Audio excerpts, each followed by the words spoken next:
manteniendo siempre la esencia. Es esencia y es semilla y está dentro nuestro por siempre. Es esencia y es semilla y está dentro nuestro por siempre. Se hace vida con el sol y en la Pachamama florece. Se hace vida con el sol y en la Pachamama florece.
Boa noite, pessoal. Andressa, Lisa, como estão todas vocês? Aqui temos a presença. Oi? Tudo certo. Hoje a gente tem a presença especial da Sandra Morales aqui conosco. A Sandra, ela é do coletivo Armes, né? Ela é imigrante peruana, psicoterapeuta, né? Ela está aqui já desde 2014 e ela também estuda psicologia junguiana. Ela esteve aqui junto no último encontro que a gente fez com as Laquitas, né? Esse é um vídeo, inclusive, que foi feito pelo grupo, né? Naquele momento remoto da pandemia, né? E aí, né, no encontro de hoje, né, a gente vai ter essa ação sobre a cosmovisão, né? Então esse é um encontro aberto, talvez ao longo do percurso vai aparecendo mais gente. Eu sei que tem mais pessoas que iriam aparecer um pouco aqui no meio, né? Mas que vão acabar vindo. E esse encontro, né, ele está sendo feito em parceria, né, pelo programa vocacional e com a Sandra Morales, né? E aí para quem for assistir também depois, né, isso aqui vai virar um vídeo. E eu convido o pessoal também para assistir o vídeo que a gente fez dessa ação com as Laquitas e os outros vídeos que são dos encontros em movimento, né, que são ações que a gente fez com artistas imigrantes aqui na cidade de São Paulo. Estão todos na rede do programa do Vocacional Norte 1. E os vídeos que a gente foi fazendo entre esse grupo, né, esse coletivo aqui que é formada por várias pessoas. E a gente foi promovendo várias ações dialógicas sobre música latino-americana e sobre essa individualidade de nós com nós mesmos, né? Enfim, eu gostaria de passar a palavra para Sandra e com isso também o host para ela. Ups, pode falar, Sandra, enquanto... Obrigada, boa noite. José Giovanni, preciso me descrever também? Ah, sim, muito É, certo, muito certo. sim, vai você primeiro. Claro, perdão. Eu sou José Giovanni, né? Eu sou um homem com traços indígenas, eu estou vestindo uma camiseta azul, eu tenho um bigode e um cavanhaque mais ou menos ralo, cor preta, cabelo liso, também preto, estou usando um fone de ouvido preto com detalhe azul e o fundo da minha parede está desfocado, mas é um tom meio branco, assim. É isso. Agora pode se descrever, perdão. Tudo bem. Boa noite, meu nome é Sandra Morales, eu tenho traços indígenas também, estou com tranças, meu cabelo é preto, estou com uma blusa branca, atrás uma parede branca com uma pequena mandala de um lado e do outro lado um cinto andino, né, indígena andino, e estou com óculos, uns óculos meio color roxo ou vermelho, e uns fones pretos também. Acho que José Giovanni já me apresentou, mas antes de colocar meus slides, primeiro quero agradecer, né, para esses convites de José Giovanni estar aqui pela segunda vez no programa vocacional. Estou muito feliz de compartilhar o pouco que eu sei, porque eu acho que quando compartilhamos a informação, ajudamos a quebrar um pouco os preconceitos. Quando começamos a entender, assim, a querer saber um pouco mais sobre alguma cultura, ou sobre alguma religião, ou sobre algum povo, aí vamos quebrando inconscientemente, às vezes conscientemente, mas às vezes inconsciente, vamos quebrando os preconceitos só de conhecer um pouquinho mais dessa cultura, né? De saber que tem coisas boas, de saber que tem um passado, que tem um presente, que tem um futuro também. E então é por isso que eu sempre topo de participar de alguns eventos deste estilo e compartilhar um pouquinho, o pouco que eu estudei, porque mesmo que eu tenho alguns traços indígenas, eu sou uma mulher já de cidade, eu não cresci, né, no campo nem nas montanhas mesmo, sou de uma cidade andina do Peru, mas meu contato já é híbrido, né? Já é muito misturado já com as questões da própria colonialidade, a religião católica e tudo isso. E mesmo que eu fui atrás, através dos estudos acadêmicos, eu vivenciei algumas coisas viajando, né, para um umbigo do mundo, viajando para Cusco 4 vezes, tentei conhecer um pouco de perto tudo o que eu ia lendo nos antropólogos, nos historiadores. Então, isso que eu queria explicar para vocês. E já colocando meus slides, eu vou ir passando aos pouquinhos algumas coisas. Peço desculpas pelo meu sotaque. Eu, mesmo que moro já quase 8 anos no Brasil, não perdi meu sotaque. Eu acho que aí são várias coisas, né? A primeira é que eu sou muito ligada na minha terra e isso faz que uno esté mais perto do espanhol que do português. E o outro é que esses 2 anos de pandemia eu fiquei trabalhando muito com pessoas de Latinoamérica e muito pouco em contato com pessoas de aqui do Brasil, então acabei esquecendo muita coisa. Mas acho que vai dar para entender. Se alguma palavra não dá para entender, está José Giovanni, que é bilíngue também, para ajudar. E por aí podem perguntar no chat, não fiquem com esse medo, vocês podem colocar no chat, nós vamos lendo às vezes no momento, como em todas as palestras fazemos, ou às vezes também deixamos para o final, mas acabamos esclarecendo alguns termos, porque também quando se fala de cosmovisão andina, tem vários termos em quechua ou em aimara. Então, aí, né, que eu tento esclarecer e explicar, mas às vezes pode ser que por aí fuja alguma palavra, né? Antes de colocar os slides também, eu queria explicar os 2 vídeos, tá? Para as pessoas que assistiram desde o começo. O primeiro vídeo é um grupo de sicuris que se chama Ayarachis de Paratia. Para mim mesma, às vezes, os nomes são difíceis. Ayarachis de Paratia são um grupo de sicuris que fazem, rescatam esta música ancestral andina e eles são de Lampa, que é um pequeno povoado na cidade de Puno, no Peru. Puno é a cidade que está bem localizada perto do Lago Titicaca, da lagoa, a maior lagoa de Sudamérica, que depois vamos saber também como ela é um lugar sagrado. E tem vários povoados perto do Lago Titicaca que ainda estão preservando os costumes e a cosmovisão andina como 500 ou 700 anos atrás. Está bem preservada. Você visita esses lugares, né? Não vou falar aqui de turismo, mas se você visita esses lugares, às vezes você sente que está assim 500 anos atrás, 5 ou 6 séculos atrás. É incrível como ainda mantém. E parte dessa tradição deles é que só os homens, o gênero masculino, toca o instrumento, a sanfonha, e as mulheres dançam, porque dentro do pensamento era que se a mulher tocava o instrumento, perdia a fertilidade, né, por ficar soprando. Então, por muitos séculos se conservou essa tradição das mulheres dançar ou ser responsáveis da comida e dos rituais, e os homens tocar o instrumento nas festas. Essa música que escutamos dos Ayarachis de Paratia, essa música é uma música funeral. E escolhimos esse vídeo com José Giovanni porque estamos no mês de Ayamar Caiquilla, que é o mês de novembro, o mês dos mortos, né? Começamos 9 dias atrás.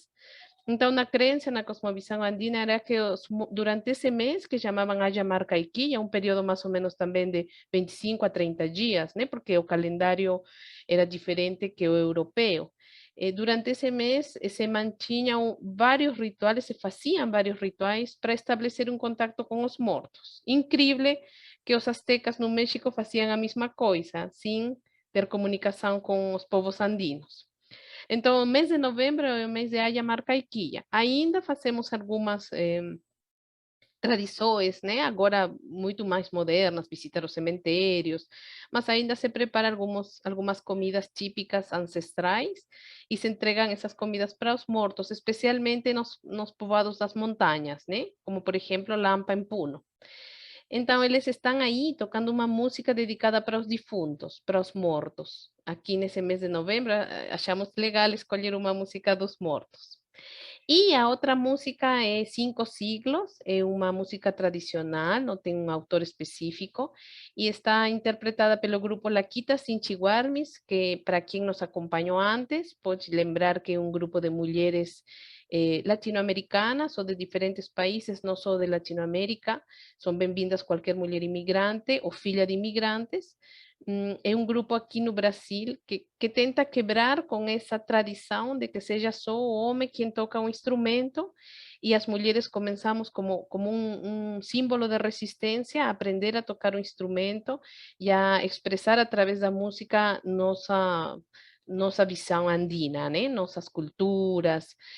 A música sempre tem, quase sempre, né? Tem uma letra que também está relacionada com a resistência, com a decolonização, com sair desse sistema patriarcalista, né? E todas estas questões que traz a colonização europeia. Com essa introdução, tamanha introdução, vou entrar nos slides. Vocês me avisam se estão olhando, se não dá para olhar, eu compartilho de novo.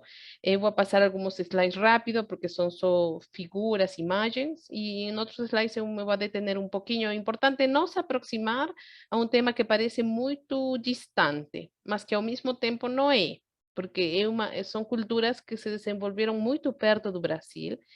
Até tem autores que acham que essas culturas mantiveram uma comunicação com os povos tupi-guaranis. Então, nem são culturas longe, são culturas que mantiveram algum contato em algum momento, mas que, infelizmente, pela destruição da colonização europeia, tem pouca coisa que ficou para resgatar desse contato, né? Então, agora sim, vou compartilhar aqui a tela.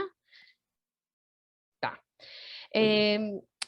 Minutos atrás mencionei que a colonização europeia foi muito destrutiva. Então, como foi violenta e destrutiva, ficou pouca evidência de o que verdadeiramente foram as culturas andinas.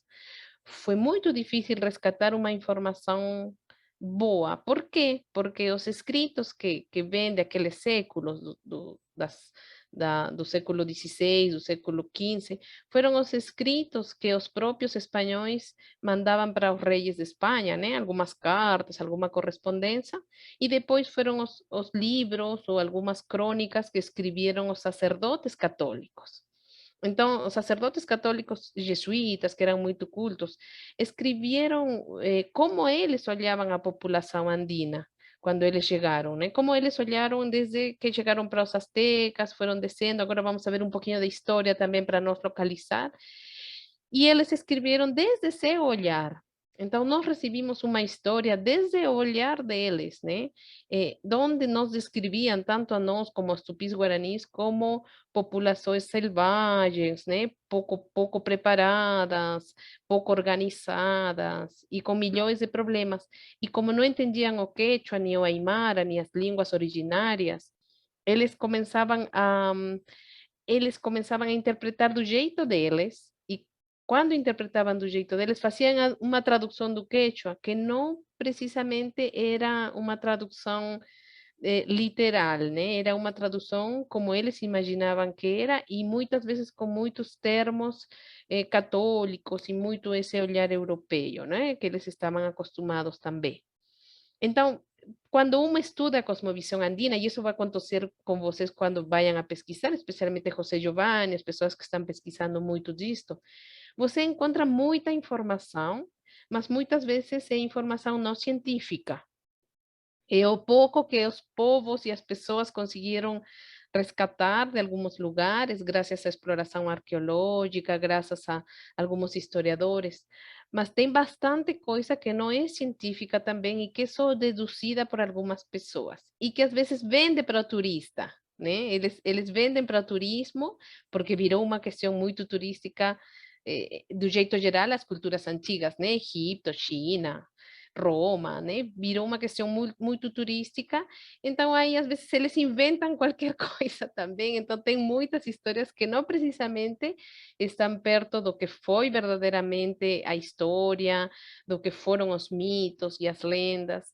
Então, o que mais ajudou foi a questão arqueológica, no caso da cultura andina.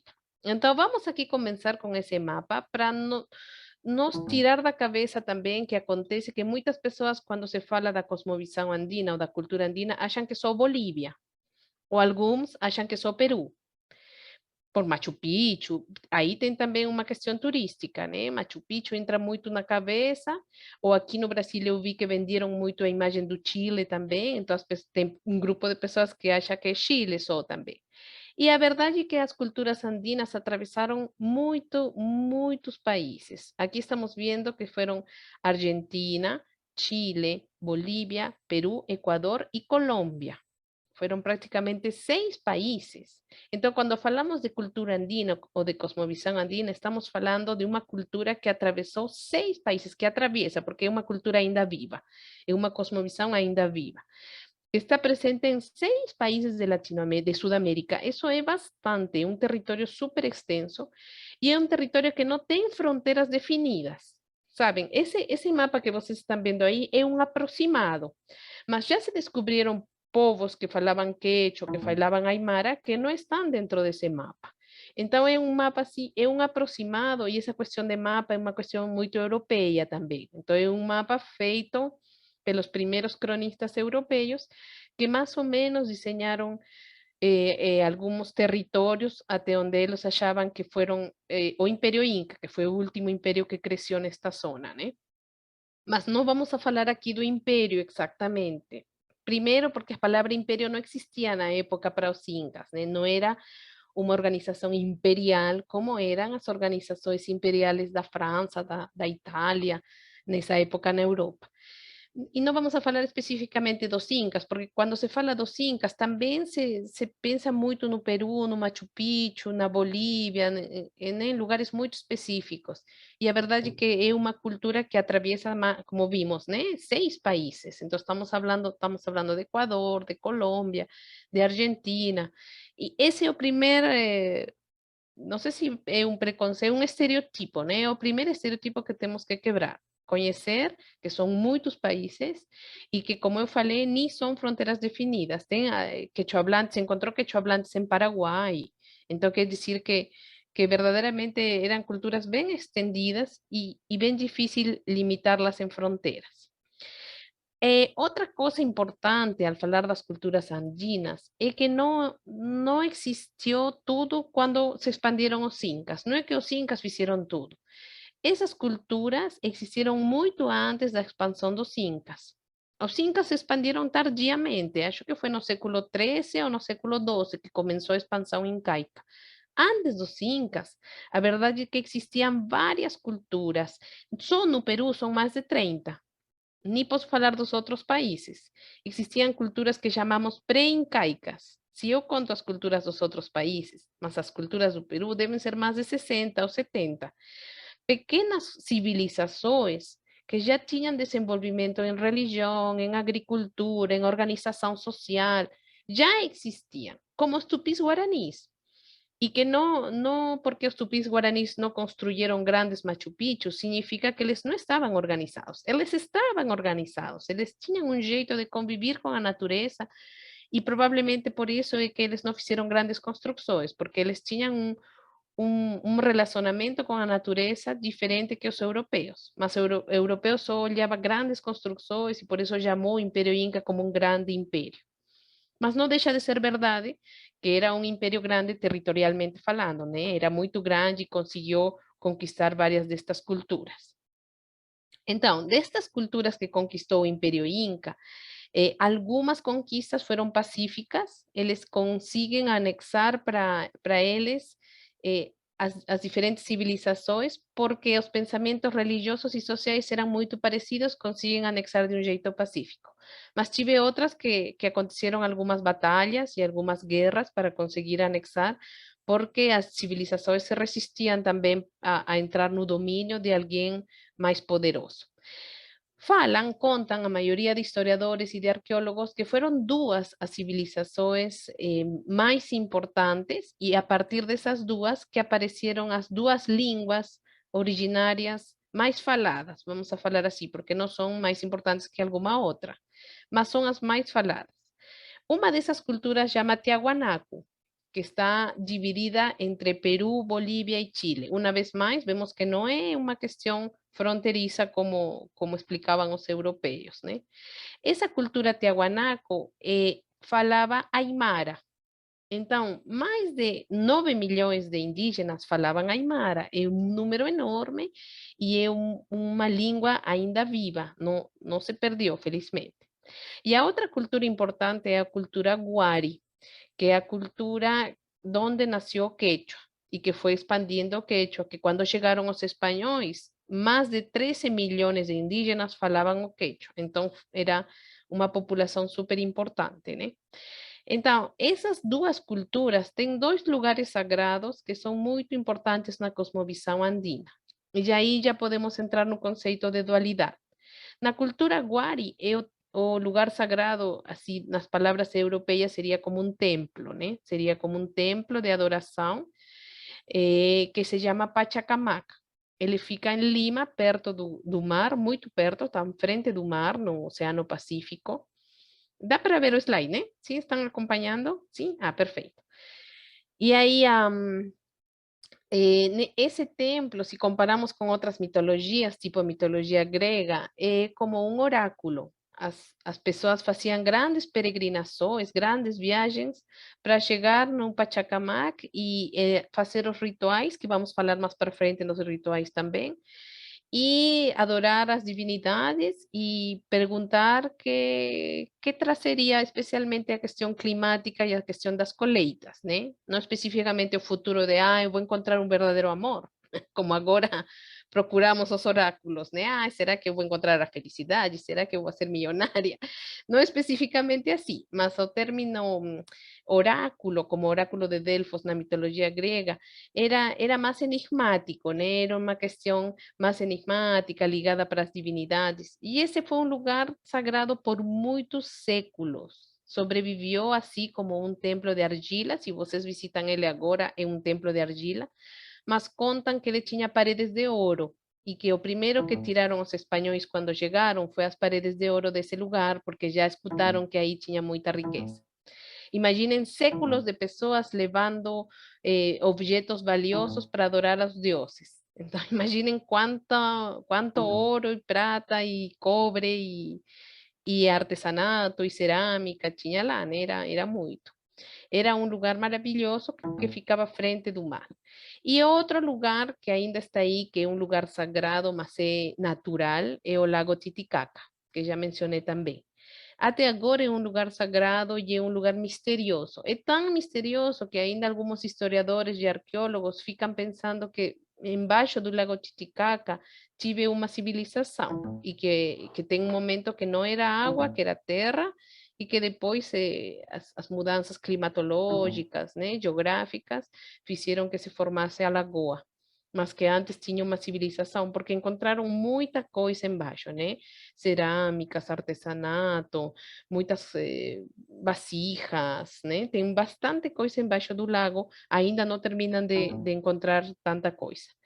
Mas também pode ser que seja produto dos rituais, porque por ser um lugar sagrado, as pessoas faziam rituais e jogavam muita coisa dentro da lagoa. Então pode ser também que todos esses elementos sejam produto dos rituais. E aqui aparece um pouco o conceito de dualidade. Por quê? Porque os incas consideraram os dois lugares mais sagrados do Tahuantinsuyo, que é o Império Inca. Tahuantinsuyo é a palavra correta para falar dos incas, não Império Inca, porque al falar de império estamos falando de aquele pensamento europeu. Mas se falamos Tahuantinsuyo, estamos falando esse crescimento territorial que tiveram os incas, Tahuantinsuyo significa dividido em 4 partes. Então, os incas abrazaram a ideia de manter como lugares sagrados Pachacamac e o Lago Titicaca. E por muitos séculos continuou, até agora são lugares sagrados. E muitos mitos de criação, se falamos da mitologia, assim como a mitologia grega e outras mitologias têm seus próprios mitos, né? Vocês sabem de Zeus, de Apolo, né? De todos os mitos de criação. Muitos mitos de criação da cultura andina nascem a partir do lago Titicaca. Normalmente o herói criador ou Deus criador sai de dentro das águas do lago Titicaca, não sai do mar, do Oceano Pacífico, sai de dentro das águas. Existem muitos mitos e lendas, mas não vou conseguir contar todos agora, pelo tempo, né? Uma aula profunda sobre a cosmovisão andina daria para várias semanas de encontros. Então, eu vou falar o mais importante hoje, meio convidando também vocês a pesquisar um pouquinho mais e quem sabe algum dia fazer essa viagem que não fica longe do Brasil e abre bastante a imaginação, o conhecimento, né? Então, são 2 lugares sagrados que dualmente significam, né, feminino, masculino, água, terra, dia, noite, tem aí uma composição dual, os 2 se complementam e também um representa uma cultura grande que é a cultura Tiahuanaco e o outro representa outra cultura grande que foi a cultura Wari, as duas dentro do Tahuantinsuyo que é a cultura incaica. Então, essas culturas que existiram antes da expansão dos incas, elas tinham já um desenvolvimento. Também os europeus tentaram minimizar e dizer que não, que todo era um caos, que éramos selvagens, violentos, que fazíamos sacrifícios humanos. E às vezes tem pessoas que ficam com isso na cabeça, né? Que só fazíamos sacrifícios humanos e que vivíamos comendo-nos uns aos outros. E não era assim, né? São culturas muito desenvolvidas em trabalhos de artesanato e de arquitetura e de preservação das múmias, tanto quanto o Egipto. Foram culturas, estou falando de todas as culturas andinas, tá? Quando falo culturas, falo de todas as culturas andinas, antes dos incas e, evidentemente, os incas, né? Não podemos falar, eram homens de campo. Então a cosmovisão vai ser ligada para a natureza. Não eram homens de campo, só. Eran hombres de campo, sí, mujeres de campo, mas eran engenheiros, eram artesãos. Eles faziam suas próprias vestimentas, eles faziam seus próprios pratos, eles colocavam seus defuntos com umas tumbas espetaculares. Então, não eram simples camponeses, né? Eram pessoas que tinham. Tem que ser incrível para poder fazer tudo isso, suas próprias roupas, seus próprios instrumentos para comer. Acho que não conseguiríamos hoje, né? Quem conseguiria fazer essas... Não conseguimos, às vezes, nem, né, colar alguma coisa que quebrou. Jogamos fora e vamos e compramos outra, né? Mas eles faziam tudo isso. Eles eram músicos, eram dançarines. Uma só pessoa era músico, dançarim, camponês, cuidava da terra, cuidava da família. Às vezes era cacique do povo, era o líder do povo. Então eram pessoas muito desenvolvidas. E existiam as pirâmides também, quanto Egipto. Isso é importante saber. Existem pirâmides ainda no norte do Peru que ainda nem foram exploradas, pesquisadas, porque se precisa muito dinheiro, Peru é um país pobre ainda, então precisa muito dinheiro para entrar nelas e preservar, mas tem muitas delas que já foram descobertas e foram muitas vezes com a ajuda de universidades dos Estados Unidos, infelizmente, né, de universidades de fora, para conseguir o dinheiro para poder descobrir o lugar arqueológico e trazer mais informação para o que foram essas culturas. Mas olha, por exemplo, aqui nessa foto está a pirâmide por fora. E aqui nessa foto vocês veem a pirâmide por dentro. É incrível, as pirâmides existiam. Existia este jeito de construir para cima, porque os espíritos, os deuses, e tem muita coisa que estava em cima de nós, né, no céu. Então, aí representavam seus rituais, representavam danças. Vocês veem aí o tamanho dos humanos, né? São fotos com turistas visitando as pirâmides, porque eles construíam para cima também. Aqui vemos outra cultura, essas são cabeças da cultura Chavin, que foram encontradas uns anos atrás também, e detrás de cada cabeça estava a tumba de uma múmia. Um jeito incrível para velar os mortos, acompanhar a morte. Aqui vemos também outro tipo de mumificação, muito desenvolvida para a época, tanto que as múmias foram encontradas quase com pele, né? Tem uma múmia que foi encontrada no norte do Peru ainda com as tatuagens. Incrível, você vê a múmia e está com as tatuagens. Então, olha o estado de conservação dela para preservar. Então, eles não eram simples camponeses, temos que partir disso. Esse é outro jeito de guardar os mortos. É muito difícil subir aí, é uma montanha muito alta, é muito difícil subir, é dos Chachapollas. E se imagina, porque acho que ninguém subiu até agora, que detrás dessas figuras tem algumas múmias, né? Se imagina, porque é muito difícil subir, muito difícil saber o que tem dentro. Os telares, né? Os mantos foram espetaculares, sempre representando deuses, a dualidade, algumas vezes formas antropomórficas, algumas vezes não dá para entender o que representam, né? Tem que passar anos de estudo, mas foram civilizações, olha, eu sigo apresentando só as imagens para nós ficar com um pouquinho dessas cores, porque foram grupos humanos muito, muito alegres, muito vivos. Não foi triste, não era branco e preto, triste, cheio de terra, deserto, solitário. Não. Alguns lugares eram meio desérticos, né? Mas mesmo assim, eles fizeram canais de irrigação, eles encontraram um jeito de sobreviver nos lugares desérticos, que não tinha muita água nem muita vegetação. Então eram povos alegres, olha como eles faziam os rostos alegres, sorriendo nas huacas deles. Depois vou falar um pouquinho do que são as huacas. Aí eles representavam muita coisa, representavam as mulheres parteiras.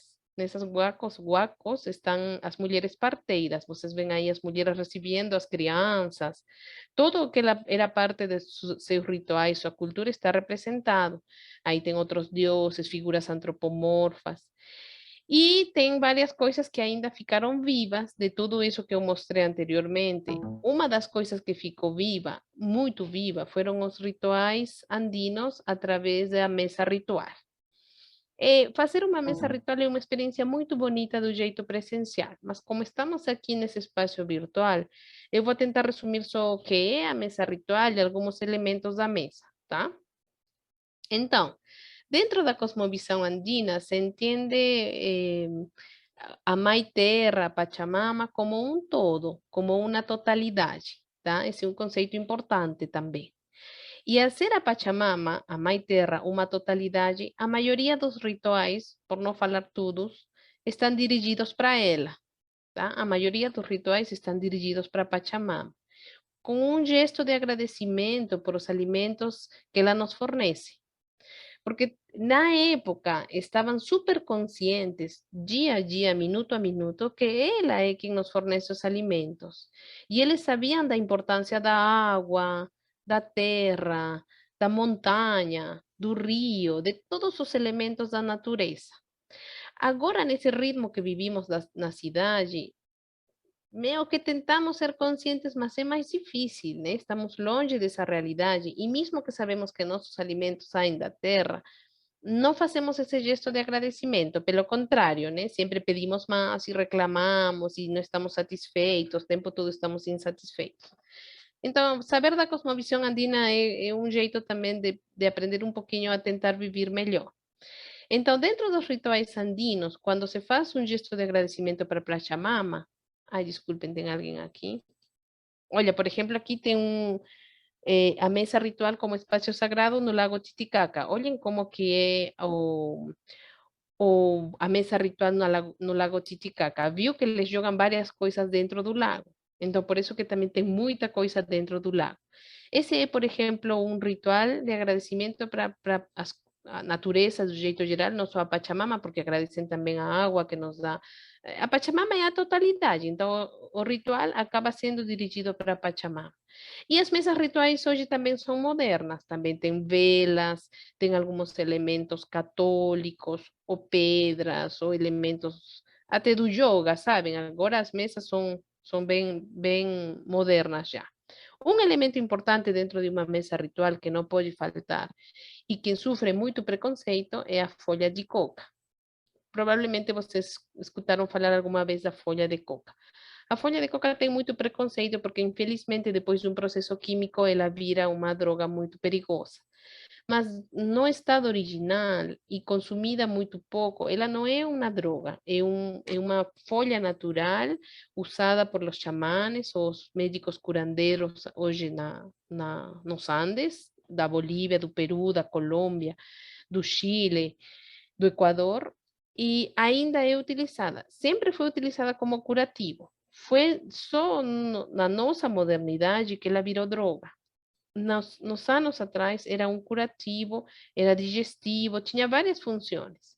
E era sagrada, sempre foi considerada uma folha sagrada.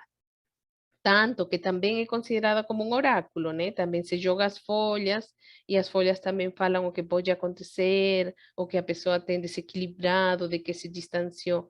É um elemento super sagrado, é um elemento importante que se utiliza hoje ainda, muitos indígenas ainda a consumem, é um consumo quase diário. Mas não me vou parar aqui, porque senão não vou acabar. E dentro da mesa ritual tem alguns elementos, são super importantes os alimentos. Por quê? Porque eu colho, fazemos a colheita da terra, né, da Pachamama, e depois eu tenho que entregar para ela também. Aí começa também o conceito de reciprocidade, que está dentro dos rituais, mas está também no dia a dia, com a outra pessoa da comunidade, que é outro conceito, a comunidade, que também já não está no nosso mundo moderno. Então, as melhores batatas, os melhores milhos, a quinoa e a maca eram quatro elementos que sempre estão presentes nas mesas rituais. Falo estão porque são rituais que ainda estão vivos e que ainda fazemos. Então, pode entrar outros alimentos, mas esses quatro são imprescindíveis porque são quatro próprios do mundo andino. Para quem não conhece, a quinoa é tipo um cereal, a batata acho que todos conhecem, só que aqui tem muitas variações de cores e de sabores, e os milhos também, tem muitas variações de cores e de sabores no mundo andino. E a maca é um tubérculo parecido com a mandioca, que chega aqui no Brasil em pó, em farinha, mas que no mundo andino era muito consumido assim cru.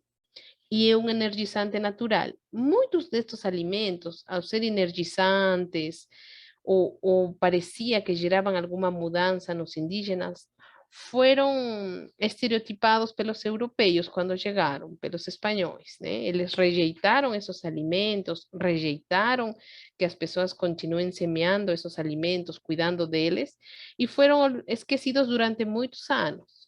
E nos últimos anos, que as ciências alimentares recuperaram eles e que novamente estão dentro de nosso consumo humano, porque foi recuperada primeiro para o consumo animal, especialmente aqui no Yamaca, e depois já entrou para o consumo humano.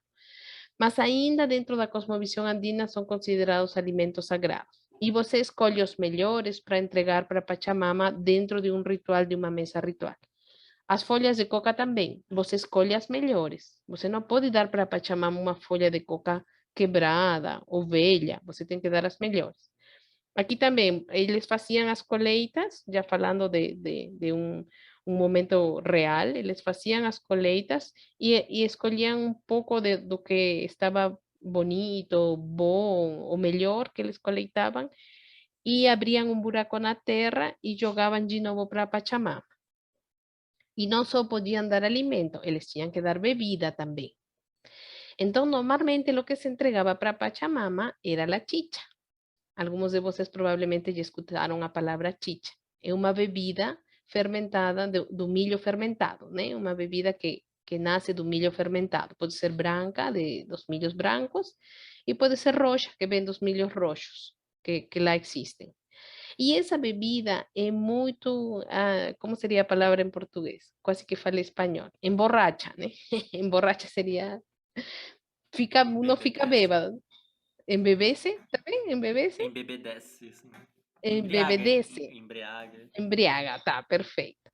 A chicha embriaga. Então, normalmente os rituais eram com muita música, muita dança, muita alegria, mesmo que sejam rituais funerais, mesmo que sejam rituais de morte, lembrando um defunto, ou para falar, para estabelecer um contato com um defunto, eles eram rituais alegres, rituais em donde as pessoas dançavam, e se bebiam muita chicha, evidentemente eles ficariam bêbados.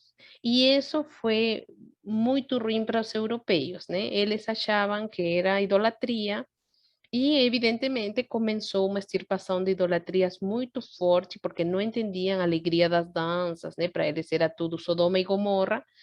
E como tudo era Sodoma e Gomorra, começaram a proibir, e a proibição levou a umas regras muito rígidas, e isso levou à violência, e isso levou à morte de muitos indígenas.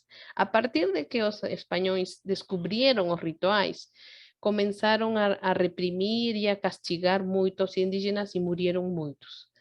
Mas é importante saber que nossos ancestros, especialmente os idosos, preservaram algumas destas costumbres em secreto, foi meio em secreto, sabem? É por isso que só agora é que algumas estão voltando a aparecer, porque elas foram preservadas na clandestinidade, por medo à represália do europeu, e também porque era sagrado. E quando algo é sagrado, eles achavam que devia ser passado assim dentro da clandestinidade, não podia ser visualizado por todos. Uma pena, né? Porque olhem aqui as danças super coloridas, os rituais eram assim, as pessoas cantando, usavam algumas máscaras, as máscaras sempre simbolizando alguma coisa.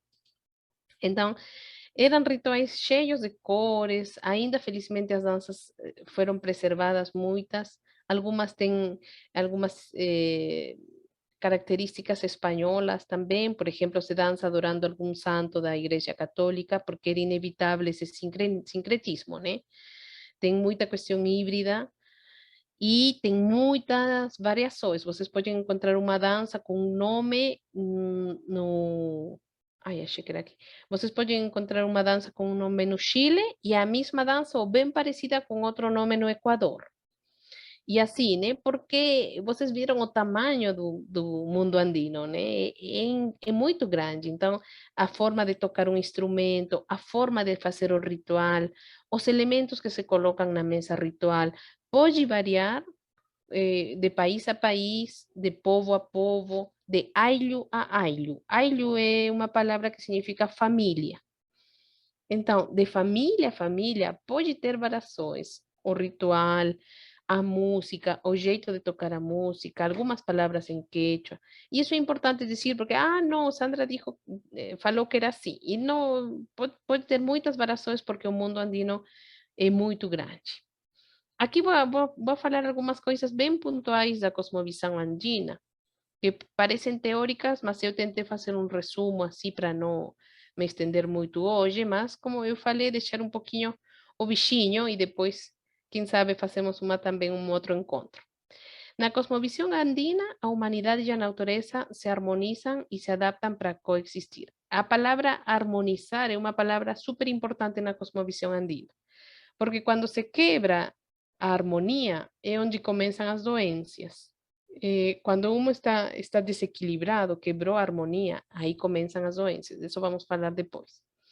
O cosmos é um todo, é um todo. O que quer dizer? Que dentro da visão, da cosmovisão andina, está incluído todo: a natureza, o ser humano, as relações da comunidade, os astros, todo, está tudo dentro da cosmovisão andina. Nada está separado. Essa divisão, esse divisionismo e essa separação é bem mais do pensamento ocidental. Aqui todo está junto e todo se interrelaciona o tempo todo. Se você não colocou água nas plantas, então você está desequilibrando um equilíbrio natural que deve acontecer todos os dias. O conceito de comunidade inclui a natureza e os astros. Então, eles falam muito de comunidade e têm presente sempre a vida de comunidade. Você não pensa só em você mesmo, você pensa em você e também nos outros. E esse é um aprendizado. Não é que na cultura andina todos nascemos assim. Você vai aprendendo isso. Para isso tem um ciclo de vida, onde você vai evolucionando e vai aprendendo alguns conceitos e vai aprendendo a viver em comunidade. pensando sempre em nós outros, não pensando só em si. E pensando nos problemas da comunidade. Hoje pensamos que só os políticos têm que resolver os problemas, né? Hoje pensamos, é o prefeito, é o vereador, é o problema do vereador, problema do prefeito, problema do presidente.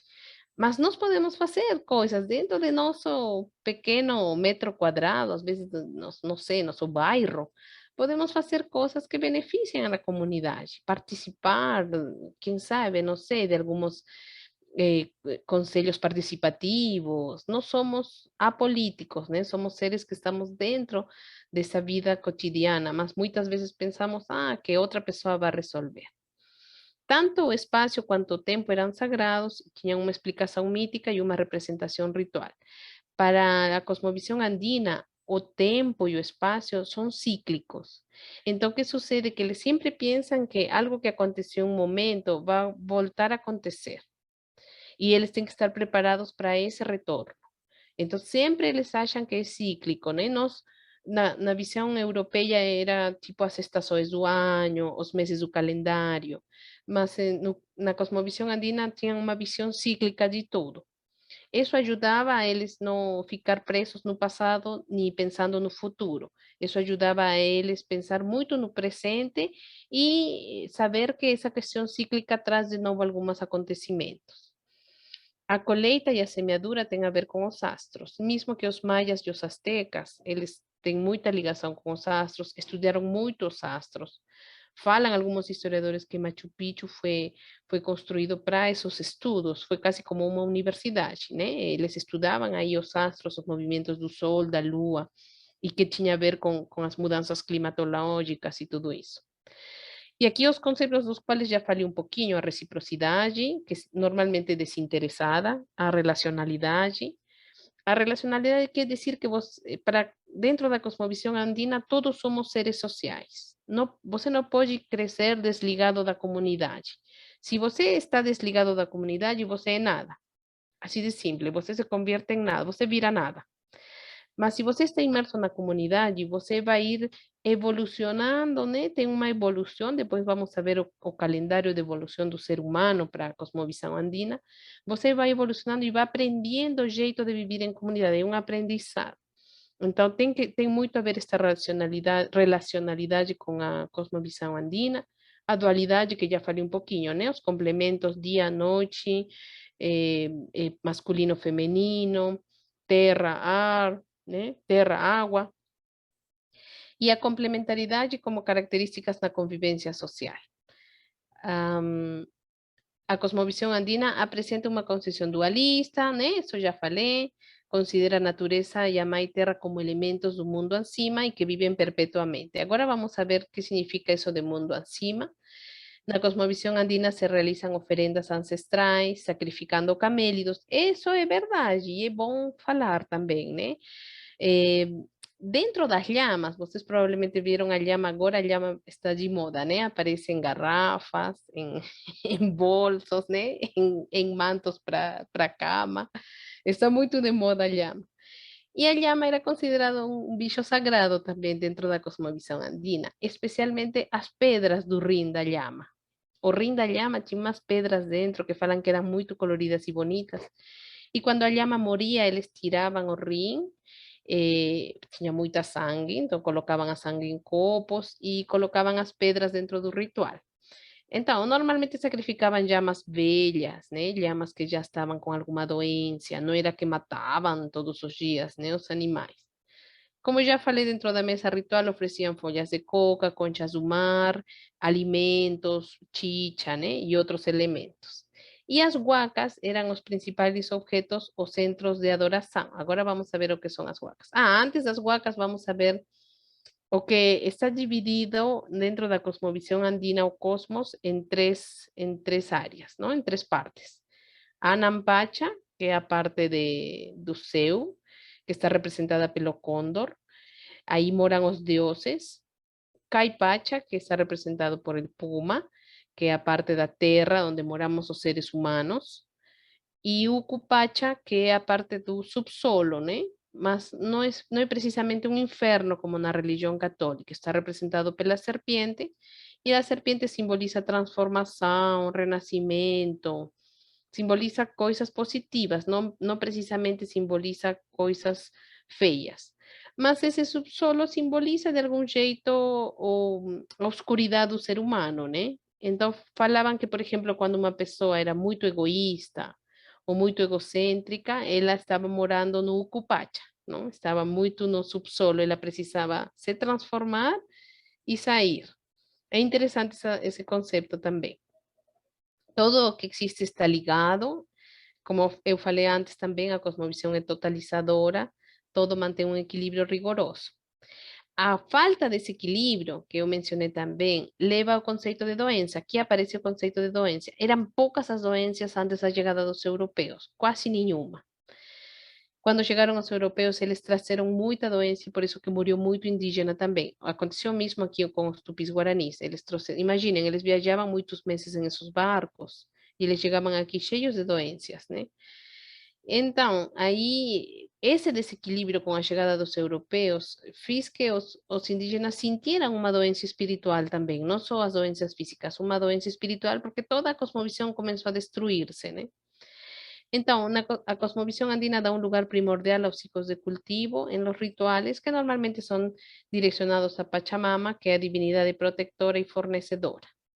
Según la concepción andina, una doencia es una señal de que a pessoa se distanció da esencia, ¿né? Se distanció dos rituais.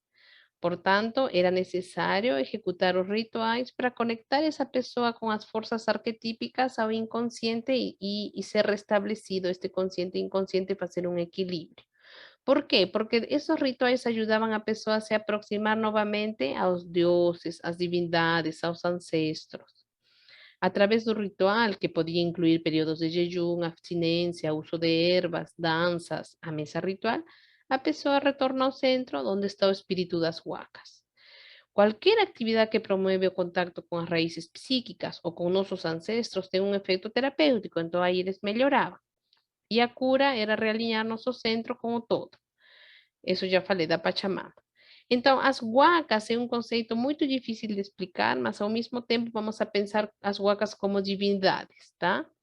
Mas as divinidades não só são objetos, como vemos aqui, né? O deus Tunupa dentro de um objeto, ou aqui embaixo, o Tumi representado dentro de um vaso. As huacas podem ser lugares sagrados também. O lago Titicaca, que falamos no começo, é uma huaca. O templo de Pachacamac, que vocês lembram, mostramos no começo, é outra huaca também. Montanhas, lagoas, centros de adoração eram considerados huacas. E o que acontecia? Quando os incas fundaram o Cusco, eles construíram um templo que chama Coricancha. Esse templo ainda existe, é um templo bem grande. E o Coricancha tinha os seques, que eram umas linhas que eram 41 ou 42 linhas.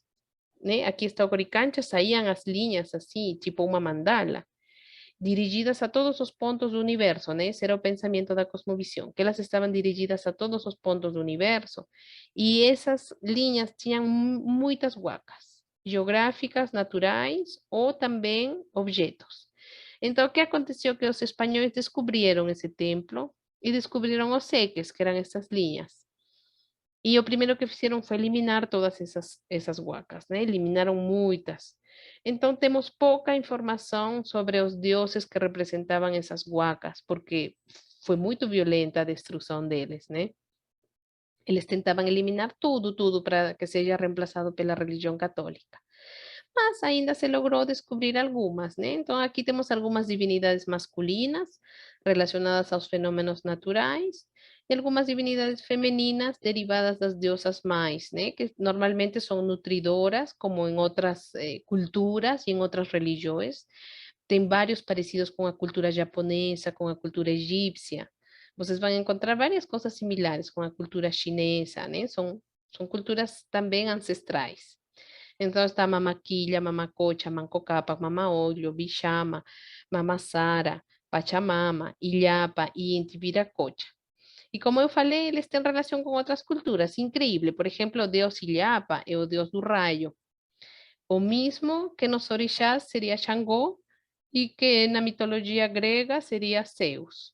Então, Son dioses que no final tienen un mismo origen arquetípico y que comprova que esas culturas, mismo sin comunicación, eran civilizaciones súper desenvolvidas que adoraban con el mismo concepto arquetípico a diferentes divinidades, ¿no?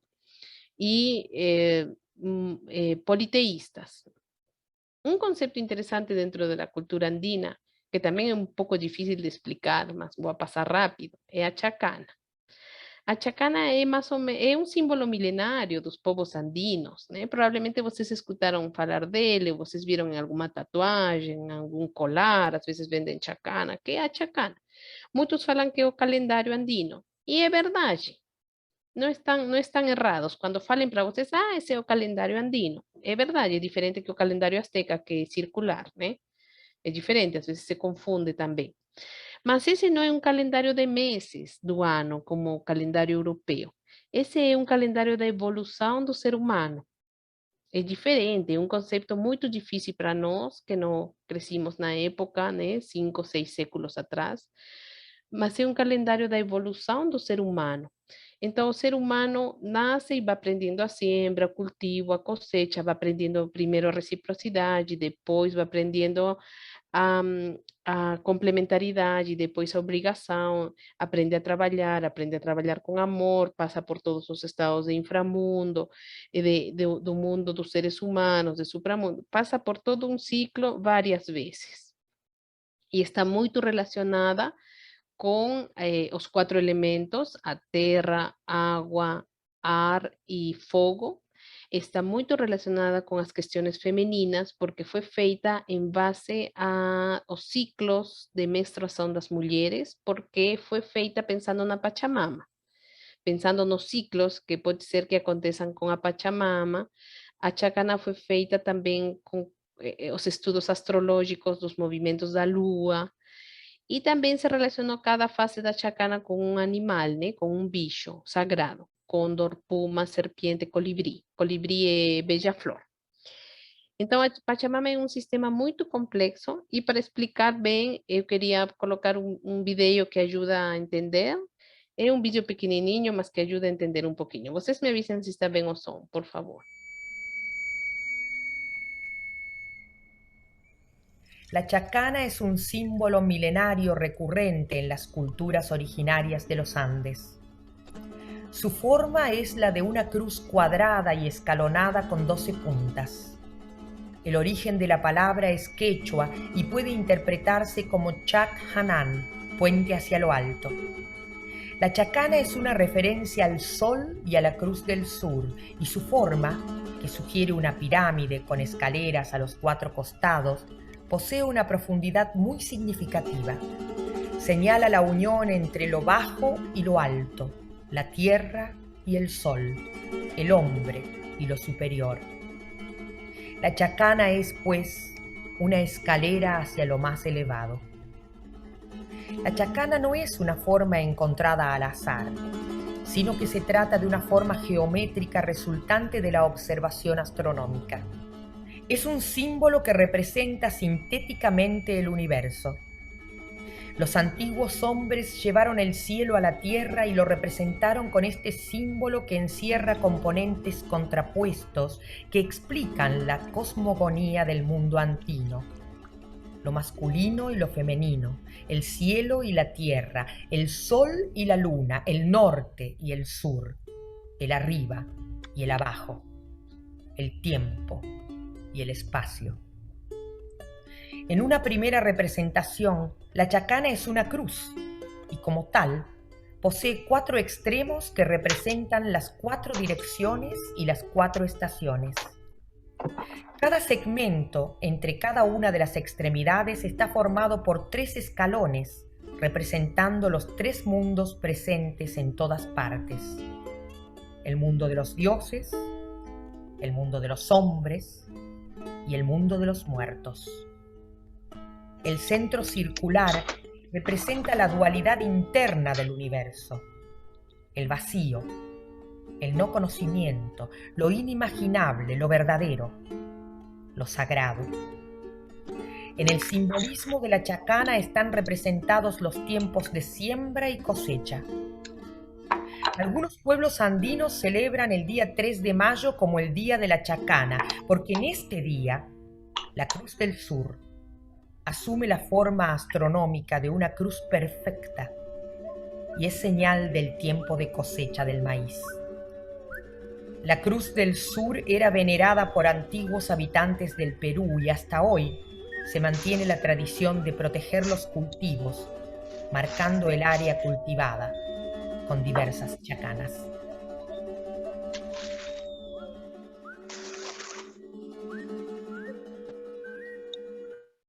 Aqui na chacana, né? Acabamos de ver o vídeo, é um símbolo super importante, mas vocês viram que é complexo, no meio tem o sagrado, depois no redor é um pouco a vida do indivíduo, o desenvolvimento, mas tem a ver também com a colheita, com a sembra, né? São os passos que vai vivenciando o ser humano, vai aprendendo e vai passando da ignorância ao conhecimento. E também tem muita relação com a dualidade, né? O masculino com o feminino, com a Pachamama. A partir da cosmovisión andina, nos últimos tempos, se está rescatando algunos conceitos. E aí se começou a falar muito, tem autores, líderes indígenas, escritores aqui no Brasil que estão falando disso também, né, do bem viver. Né? Virou um pouco moda, especialmente nesses 2 últimos anos de pandemia. Foi muito difícil descobrir o que verdadeiramente tinha acontecido, né? O vírus não apareceu só assim magicamente. Algo aconteceu. E o que aconteceu no meio dessa crise sanitária foi descobrir que a pandemia foi consequência de um desequilíbrio, né? Da relação, do relacionamento do ser humano com a natureza, do ser humano com os outros seres humanos, do ser humano com a tecnologia, o consumismo, o abuso, muitas coisas, né? O egocentrismo, o individualismo, tantos fenômenos que agora vivenciamos. Então, conhecimentos da cosmovisão andina, assim como da cosmovisão tupi-guarani, que é super importante também, nos últimos anos tentei aprender um pouquinho, porque tem também coisa muito válida, muito importante. E como de outros povos, os astecas, ou de outros povos, outras civilizações, podem nos aproximar um pouquinho mais ao que aconteceu nestes 2 últimos anos. É por isso que se está falando do bem viver. Ailton Krenak publicou um livro sobre o bem viver e ele fala da cosmovisão andina dentro do livro. Então, disse, nossos ancestrais tinham uma concepção diferente da vida, uma maneira diferente de entender por que estamos aqui e nosso relacionamento com a Mãe Terra. Hoje o planeta sofre com doenças e violências, porque o homem moderno não entende que seu próprio bem-estar depende de aprender a conviver em harmonia com o ser, com a Mãe Terra e com o cosmos. Com o ser, né? Com nós mesmos, com a Mãe Terra e com o cosmos.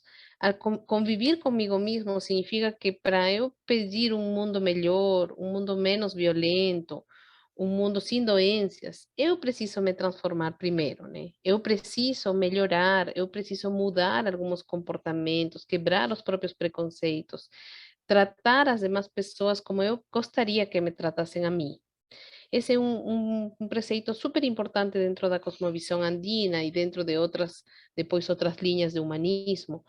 As Warmis falamos muito disso também quando temos a oportunidade, porque só tratando as outras pessoas como eu gostaria de ser tratado, é que eu deixo de ser violento, deixo de ser preconceituoso, deixo de exercer algumas discriminações que às vezes no dia a dia exercemos uns com outros.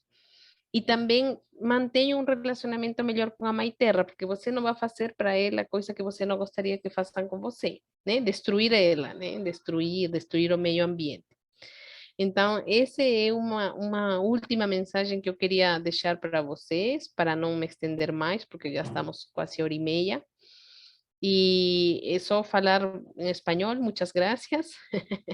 Deixar meu contato. E para quem gostasse de alguma bibliografia, infelizmente em português tem pouca, mas tem algumas coisas em português. E em espanhol, onde tem bastante, tem a Maria Rostodowski, a Cláudia Brosser, tem muitos pesquisadores que tentaram ir um pouquinho mais longe daquelas crônicas que deixaram os sacerdotes espanhóis, sabem? Porque as crônicas contam uma coisa e a verdade é que podemos aprofundar um pouco mais. Hoje vimos assim, tipo, uns conceitos básicos. Desculpem que tem coisas que eu não aprofundei, mas não daria. Ficaríamos até 11 da noite e não acabaria. Mas aí ficou, né, a pílula para continuar alguma outra ocasião. Agora vamos lá com vocês. Bom, primeiramente, Sandra, agradecer, né, o espaço que foi promovido com esse encontro, né? Eu fiquei muito feliz de poder, né? A pandemia ela trouxe muitas questões para a gente, né? Mas ela também nos trouxe possibilidades de encontrar novas formas de a gente se comunicar. E nessas indas e vindas, né, eu encontrei as Warmings, e eu fico muito feliz de poder estar promovendo uma ação em colaboração, né? Porque eu acho que também se trata um pouco disso, né? A gente se unindo como uma comunidade para poder falar sobre essas questões que também são muito pertinentes para nós. Aqui tem umas mensagens também, né, de agradecimento e algumas perguntas também, né? Então, eu acho que é válido também trazer. A Lisa, né, ela trouxe a pergunta, né, o que seria esse templo de argila lá que você colocou lá atrás? Não sei se dá para você escrever aqui no chat também O para ter nome, um. eu coloco, se chama Pachacamac, que a verdade é o nome do Deus, mas tem o Ah, mesmo nome, templo mas, ou templo, né, de mas Pachacamac. Pachacamac também é um lugar, não é? É esse lugar, é Ah, esse lugar, Pachacamac é o lugar e a sim, divindade? Ah, exatamente, é o lugar e a divindade. E a divindade é metade masculina, metade feminina, é uma divindade dual também. sim. Templo de Pachacamac. Que outra pergunta tem aí? Você lê as perguntas e eu Sim, eu respondo. vou, eu vou lendo assim, Tá. né? Também essa outra pergunta da Lisa, ela pergunta, né? As sementes dos frutos ou sementes para os rituais, como a quinoa e entre outros, eles já estão se extinguindo, quase se extinguiram. Só é possível sua plantação no Peru e nas fronteiras? Ou seja, Muito mais boa um tipo de pergunta. cultivo? E imagina, quase se extinguiu, acho que foi recuperada nos anos 1960 ou 50 e pouco. Pouco tempo atrás, olha. Incrível. Ela já estava para se extinguir, assim como a llama. As llamas também estavam para se extinguir, vocês acreditam? Agora está tão bonitinha em todas as garrafas, mas também estava para se extinguir. E a quinoa era um alimento super saudável, é um alimento super saudável, nutritivo, com todas as vitaminas. Os astronautas consumem ela e os peruanos, bolivianos, brasileiros, chilenos nem conheciam anos atrás. Então foi recuperada depois de um tratamento, né, de cientistas alimentícios. Foi já entrou nos mercados primeiro como um produto de importação da Bolívia e do Peru. Ainda são os principais países exportadores, né? Seriam exportadores. É um produto de importação aqui no Brasil e eles são os principais países exportadores. Mas como se começou a virar famosa como as llamas e começaram a falar muito da quinoa, os chinos já conseguiram semear ela, coleitar também. Aqui no Brasil tem algumas experiências de plantações no na Minas Gerais, porque antes se acreditava que ela precisava de um clima especial muito frio. Então, nas montanhas do Peru e da Bolívia, e alguns lugares do Equador, do norte do Chile, esse clima é excelente, né? Um clima super frio na montanha. Mas agora, com os avanços da tecnologia, dá para até fazer um clima para elas, dentro de um viveiro, né? Dá para fazer assim, dentro de um congelador, o clima para ela. Então já está como produto próprio da China, do Brasil, como a batata, né? Como o milho, a batata, já todos os países praticamente produzem. Agora aqui não estão começando os países a tentar fazer as plantações. Então já está aqui no Brasil, já está a plantação de quinoa, acho que na Minas Gerais. Boa pergunta. A outra pergunta também acho que é da Lisa, deixa eu só ver se está certinho, sim, também é. E também é uma questão que para mim é muito pertinente, essa questão da dualidade na cosmovisão andina. Por que que eu acho que é uma questão pertinente? Porque na contemporaneidade, a dualidade ela também é interpretada naquele campo de polarização, né? A polarização que vem desde da época das duas guerras, né? Então, tipo, Estados Unidos e União Soviética, o capitalismo, o comunismo, as brigas sociais, né? Então, tipo, o feminismo e versus machismo, então, tipo, entre várias outras coisas, se confunde muito essa questão da dualidade com a polarização. Como você acha que isso poderia também ser explicado dentro da ideia da cosmovisão andina? Porque pelo que você trouxe, eu acredito que não é a mesma coisa. E aí talvez sirva até como uma repetição para quem veio chegando depois, porque se você falou lá no comecinho, então acho que é até legal para reforçar essa ideia de que Sim. talvez a dualidade não é uma polarização, né? De dois polos, Uhum. né? Sim, na cosmovisão andina, a dualidade tem mais relação com a complementaridade, sabem? São quase conceitos iguais, tem muita relação com a complementaridade.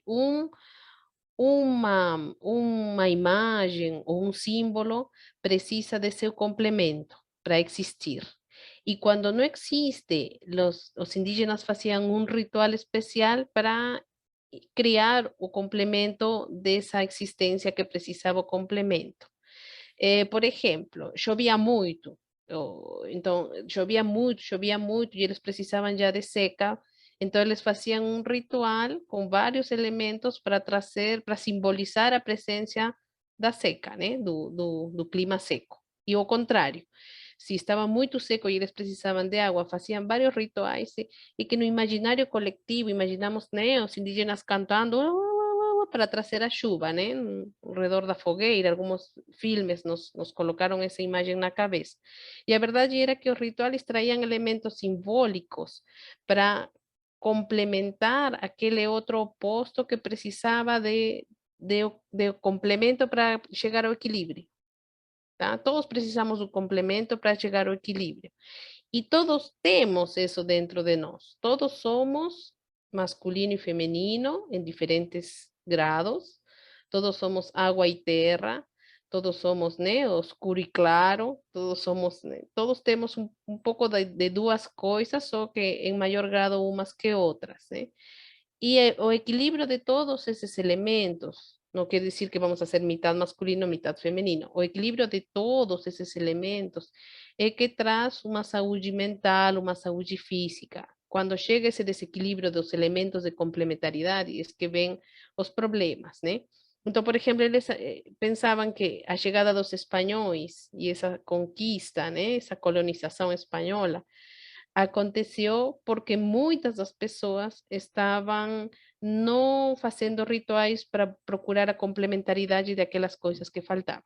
Que é um conceito muito espiritual, no final, é muito espiritual, né?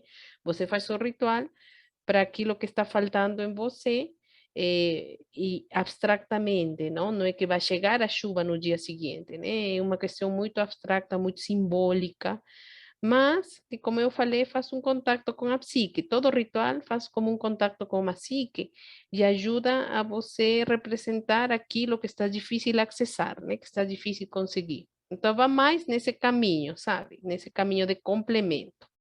As músicas também eram complemento. Um tocava umas notas, outro tocava outras notas para a fazer a complementaridade. Então, vai mais nesse caminho. Sim.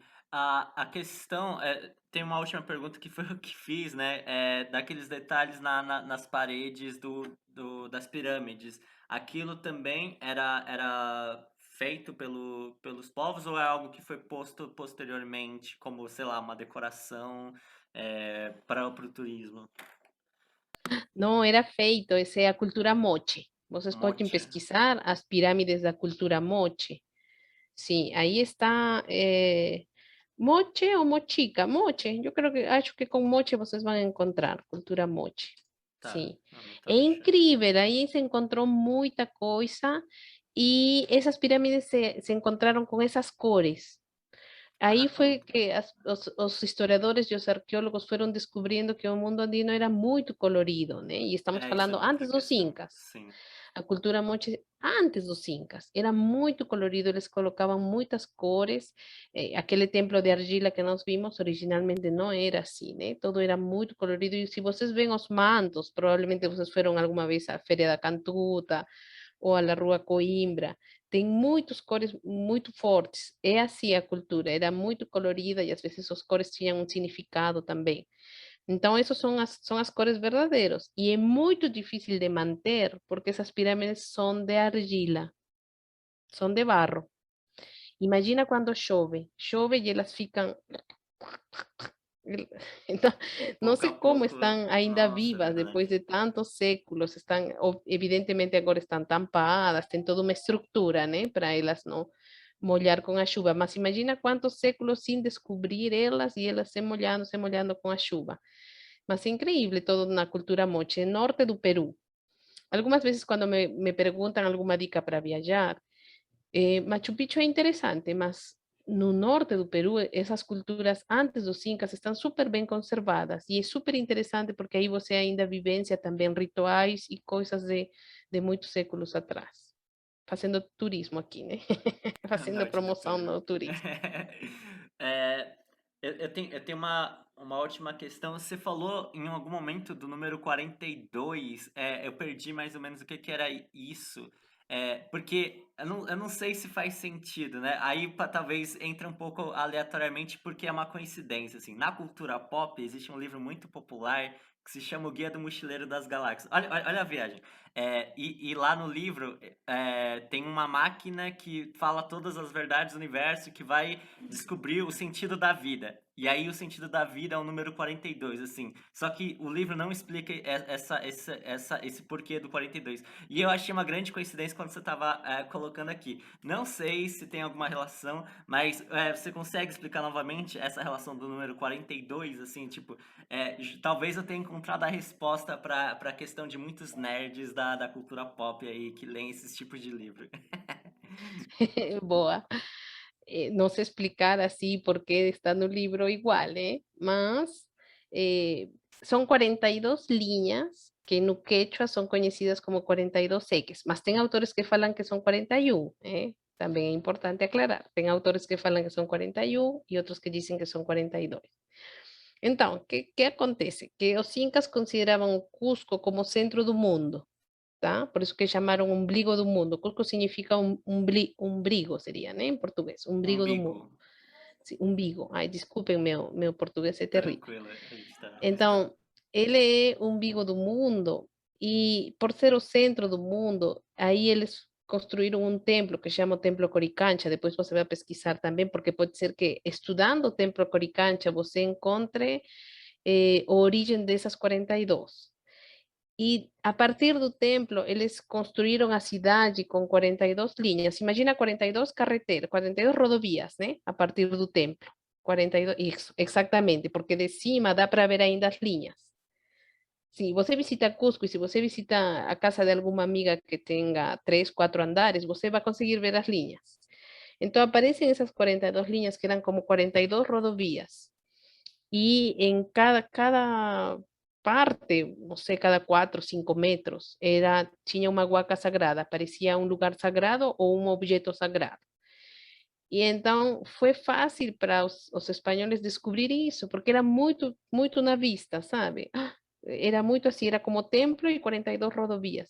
E os andinos, na época acho que não, mas depois se descobriu que eles falavam que eram das 42 linhas que chegavam a todos os pontos do universo, pensando que Cusco é o centro do universo. E já sabemos que não é, né? Qual é o centro do universo? Não sei, mas Cusco não é, não sei. Mas pensando que Cusco é o centro do universo, aí construíram esse templo.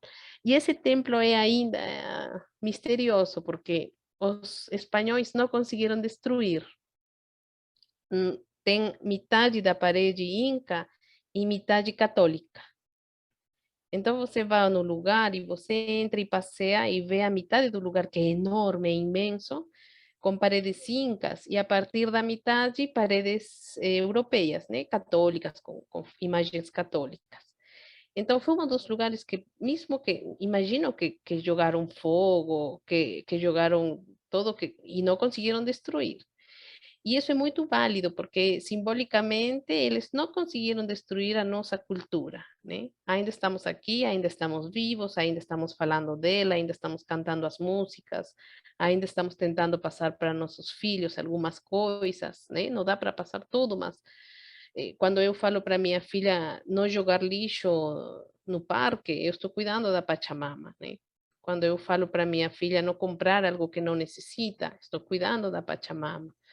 Não precisamos fazer o ritual, sabem? Porque às vezes as pessoas ficam pensando, mas eu não faço rituais, mas que isso, mas isso é bruxaria e não sei o quê. quando você pensa em algumas coisas no dia a dia como um cosmos, como uma totalidade, você deixa de fazer algumas outras que vão a danar o ecossistema, o meio ambiente, as outras pessoas, né? Se eu jogo algum lixo, não só estou danando a Pachamama. Pode ser que uma pessoa venha e vai tropeçar com o lixo, vai cair. Estou pensando em tudo, né? Então, temos que pensar sempre em tudo.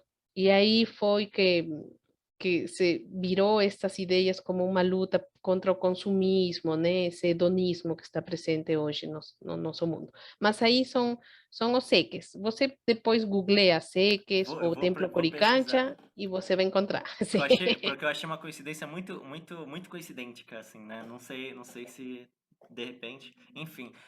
Eu tenho umas outras questões, mas eu queria ver se, tipo, as meninas do grupo, elas têm questões também. A Lisa perguntou algumas coisas, não sei se ela quer também perguntar ao vivo para você. A Patrícia e a Helena entraram no meio. Eu não sei em que momento a Emily entrou, mas é aberto, gente. Esse encontro, né? Ele vai ser gravado, vai ser disponibilizado no canal da Rede Norte 1, do programa vocacional, para quem quiser assistir depois, né? Essa parte que perdeu. Mas eu acho que esse momento, ele é o melhor momento que tem, que é o momento que a gente pode trocar as questões que a gente tem. E aí eu acho que não tem certo ou errado, né, nessas questões, porque muito do que você falou, Sandra, né, sobre a cosmovisão, é muita coisa que a gente encontra em educadores humanistas, em educadores decoloniais, que não sei se a maioria cria um paralelo com a ideia das cosmovisões, mas tem muita dessas coisas como mortes para uma educação libertadora, né? Uma educação justa, uma educação igualitária, uma educação que deixe de ser colonial, né? Uma educação que respeite a individualidade e a sensibilidade do aluno, do educando, e isso são discussões que estiveram muito presentes nos nossos encontros, né? Do Voltar a Ser Canção, junto com os meus queridos coleguinhas aqui presentes. Então, não sei se vocês gostariam de trazer alguma questão pertinente, mas acho que agora a gente pode perguntar. Eu fiz bastante pergunta, porque enquanto ia a explicação, surgiam as dúvidas, então eu ia jogando no chat. Primeiro eu gostaria, né, mais uma vez, de agradecer a sua presença, Sandra. Foi muito enriquecedor, né, esse bate-papo aqui, e eu percebi quão milenar é essa cultura, né, e como ela transcendeu anos, né, e também uma colonização, uma imposição, né, porque como a gente sabe, né, querendo ou não, eles continuaram, né, com essa cultura à custa da própria vida, né, e hoje a gente tem esse benefício de poder entender um pouco mais da nossa história, da nossa própria história, né, e você vê como esses povos já eram sábios, já tinham um calendário, já interpretavam muito bem a questão da associação do ser humano, do equilíbrio com a natureza, né, da importância disso, que em algum tempo também se perdeu, e hoje a gente percebe, inclusive, como vocês mencionaram, depois da pandemia, a gente colocou a mão na consciência e percebeu o quanto a gente precisa realmente manter esse equilíbrio. E assim, eu tenho algumas mais perguntas. Uma delas, eu fiquei na dúvida com relação à estampa andina, né? Eu vi, né, estava presente, só que assim, eu percebo que eu tenho dificuldade, inclusive, de encontrar peças. Por exemplo, até uma máscara, eu consegui uma máscara com estampa andina, quando eu fui procurar, não achei mais. Então, eu queria saber se tem um material específico para isso, por que, por exemplo, eu encontro dificuldade, né, de achar esse tipo de estampa. Eu queria saber um pouquinho mais. Oi, Mirna, obrigada pela pergunta. Uma das minhas melhores amigas chama Mirna, você me lembrou ela. Não sei o que significa bem a palavra estampa, Giovanni. É a Acho que deve máscara ser os aguaios, O talvez, né? tecido, o Ah, tecido entendi. Que você quer tecido com comprar? a estampa. Que você quer... Não, na verdade, eu comprei uma máscara, um cobrebocas, Ah, essa entendi, estampa, entendi. só que eu não sei se tem algum Ah, tipo de entendi. tecido. Tá bom, aí eu vou explicar para você. Assim, a verdade é que é uma questão tradicional, sabe? Mas para mim, por exemplo, eu compro ela completa. A completa é tipo uma toalha de mesa, né? Mais ou menos desse tamanho. E quando eu coloco na minha mesa, para mim é um ritual para Pachamama, sabe? Mas isso é muito de meu raio, da minha família, assim.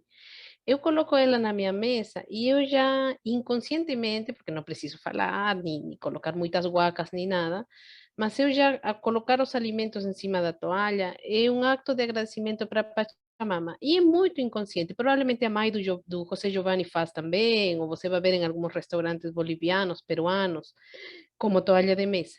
Então, pode ser que o dono do restaurante nem repara, nem te vai explicar isso. Mas dentro da costume ancestral, inconscientemente é que você já está fazendo tipo uma mesa ritual, em um acto do dia a dia, que é tomar café da manhã ou almoçar, tá? Agora, as cores são as cores vivas, próprias da tradição andina, como eu expliquei, era um mundo super colorido, com essas cores fortes, não precisamente tem um significado se você comprou uma cor ou outra, mas é da cosmovisão andina mesma, né? É assim. E já está aqui em Brasil bastante, então as pessoas já. Ah, é outro uso importante também.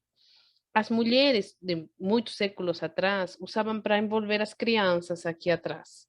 Esse era outro uso importante também, que era muito maternal, muito de cuidado. E todo maternal tem a ver com a Pachamama também.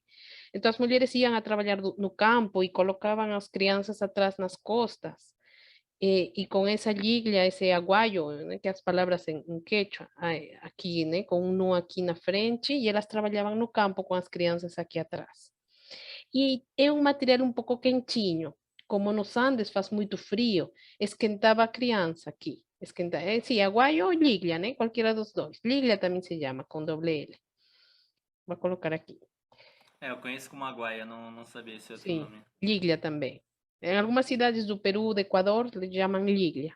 Em algumas cidades da Bolívia, do sul de Peru, norte de Chile, chamam aguayo.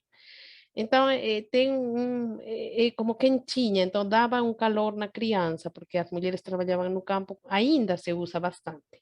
Ainda você vai encontrar mulheres na rua caminhando com a criança aqui atrás ou aqui na frente, né? Tem mulheres que colocam na frente também agora, tipo, né? Não sei como chama aqui no Brasil esse, de colocar aqui a criança dentro do manto. É uma costume que eu não falaria propriamente andina, porque tem algumas culturas africanas que fazem a mesma coisa, então não é assim, que os andinos são os donos de tudo, né? É uma questão cultural, sim, as cores, o tipo de tela, mas a costume de envolver a criança, tem culturas na África que fazem a mesma coisa também. Acho que, não sei, agora sim se deu para responder. Obrigada, amiga. Sim, Sim, sim. eu acho que se você quiser, ô, Lisa, tem muita coisa da cultura indígena, assim, né, nesses lugares que a Sandra comentou, né? A Rua Coimbra, a Praça Cantuta. Em algum momento eu posso apresentar para vocês aí. A gente faz uma excursão interativa com o grupo para todo mundo conhecer. É, eu acho que só uma última uma questão dentro dos aguais ou das líquidas, eu acho que era essa produção. Existe algum material específico de tecido ou é o pelo de algum animal que fazia esses tecidos? Se você sabe, Sandra, ou não, não sei. Se tem algo específico, porque são bem resistentes, né? Eu acho que é usado também como pano para criança, porque é bem resistente, né? Então, tipo, é bem seguro para a criança estar, né, nas costas com esse tecido, Verdade. né? Sim, verdade. Olha, originalmente, como não existiam telas europeias, era da lã da llama, né? Tiravam a lã da llama como tiramos a lã da ovelha. E eram todas os mantos e as roupas, os vestidos, eram de lã de llama, de lã de alpaca, de lã de vicuña y de lã de guanaco, porque son cuatro tipos de auquénidos. Llaman auquénidos esos bichos. Llama, alpaca, vicuña y guanaco. A lã da vicuña é um pouquinho mais fina. Então, no começo, eu acho que foi assim. Estou falando, não sei, de séculos atrás. Mas depois, com a chegada dos europeus, os europeus trouxeram, né, já vários fios, né, várias fitas e outras coisas, barbantes, né, outras coisas de lá. E já não sei se depois apareceu algum híbrido, não sei o que exatamente usam agora, a verdade eu mentiria. Mas é bom falar de como foi a história. Originalmente eram de alpaca, de vicuña, ou provavelmente de auquênido ou de llama, né? Na origem da história dos mantos. Boa. É, Alguém mais tem uma pergunta? Patrícia, Andressa? Porque eu tenho uma última pergunta e aí eu acho que dá pra gente encaminhar para o encerramento. Não sei Ah, se tá. você pode falar. Boa noite. Eu queria só perguntar uma coisa. Eu entrei bem depois, aí peguei, né? Mas deu para pegar bastante algum conteúdo aí que você passou. Eu queria tirar uma dúvida quando você comentou dos 3 mundos. Acho que é isso que eu entendi, que é, né, o Condor, né, que é o do céu, a terra é o puma, e o subsolo, né, que é abaixo da terra, é a serpente. A ligação da serpente com a terra é transformação, né, que você tinha comentado, mas ela é de uma forma negativa, porque normalmente fala serpente, já vem essa imagem de ser uma coisa, né, traiçoeira, perigosa, né? Ou não, para eles não é esse sentido. A transformação tem um outro sentido. Obrigada, Patrícia, por estar aqui e por a pergunta. Na religião católica é uma questão negativa o símbolo da serpente, né? Pecado, está relacionada com o pecado, por isso a Virgem Maria sempre pisa ela em algumas estátuas, né? Mas na cultura andina era todo o contrário. A serpente muda de pele e ela muda de pele e fica com uma pele melhor, né? Mais saudável, mais grossa, não sei. E então essa mudança de pele era um símbolo de transformação positiva. Normalmente a transformação está ligada a um conceito positivo de renascimento, sabe? Você se vai transformando, vai renascendo. E sempre foi um bicho sagrado, sempre foi assim muito admirada pela beleza, pelas cores. Na cultura tupi-guarani também, tanto que tem bastante artesanato com, né, com as formas de serpente. Então, acho que em várias culturas aqui de Sudamérica, porque eu não gosto de falar dos Incas, ou do Peru, da Bolívia, como eu expliquei, né, no começo, é muito grande, muito amplo, e as culturas amazônicas, né, amazônicas, Tupi-Guarani e as culturas andinas, para todas é um bicho sagrado. Tenho a certeza que é positivo, não, essa visão europeia veio com essas imposições católicas. José Giovanni está com milhões de perguntas. Não, Obrigada. Imagina. eu só queria ver se a Andressa tem alguma questão para eu poder falar, né? Porque aqui a gente é aberto para todo mundo falar e trazer. É um espaço dialógico, então a gente quer que todo mundo fale, né? Mas se não quiser falar também, eu acho que é super respeitado também. Só perguntar para Andressa também. Eu queria agradecer muito pela aula, foi um aulão muito bom, assim, vontade demais, assim. E aí, nesse sentido, eu queria saber, você sabe se tem curso, assim, né? Você até falou, dá para buscar na internet, eu vou buscar, mas eu queria saber se tem algum lugar que dá aula, se você também dá, assim, porque eu achei um aulão muito bom, e eu conheço bem pouco, né? E eu acho super interessante estar conhecendo e tal, se você souber para indicar. E obrigada, viu, pela sua palestra. Obrigada, Andressa, pela participação também. Você acompanhou desde bem no começo, né? Você viu os vídeos da música, tudo. Assim, não sei, sabe? Porque tem muita coisa que virou comercial e às vezes falam coisas que não são verdade. Ou coisas que são verdade, mas uma verdade meia, né, contada pelos europeus, né, ou que nos contaram na escola também, como a vocês contaram dos tupis guaranis, né, com tanta discriminação. Então, eu não sei falar aqui em Brasil e em português, não sei falar, a verdade. Eu vi umas iniciativas assim na Minas Gerais, vi outra em Curitiba, né? Falam assim, não sei, uma coisa como venha fazer ayahuasca, conhecer a cosmovisão andina, não sei o quê, mas você tem que pagar um monte de dinheiro para se encontrar espiritualmente, melhor você vai fazer terapia, né? Não sei. É uma coisa um pouco assim, não sei, porque oferecem algumas vivências, mas a verdade é bem montado assim para o momento, né? Não sei. Aqui no Brasil, não sei. O melhor que eu posso recomendar para você é alguma bibliografia que eu vou passar para José Giovanni e é você projetar para um futuro, quando passe a pandemia e você tenha alguma grana, você fazer uma viagem cruzando pelo Chile, Bolívia, Peru, Equador, Colômbia, quem sabe, né? É o melhor que eu posso recomendar para você. Guardar uma grana aí e não ir para Estados Unidos.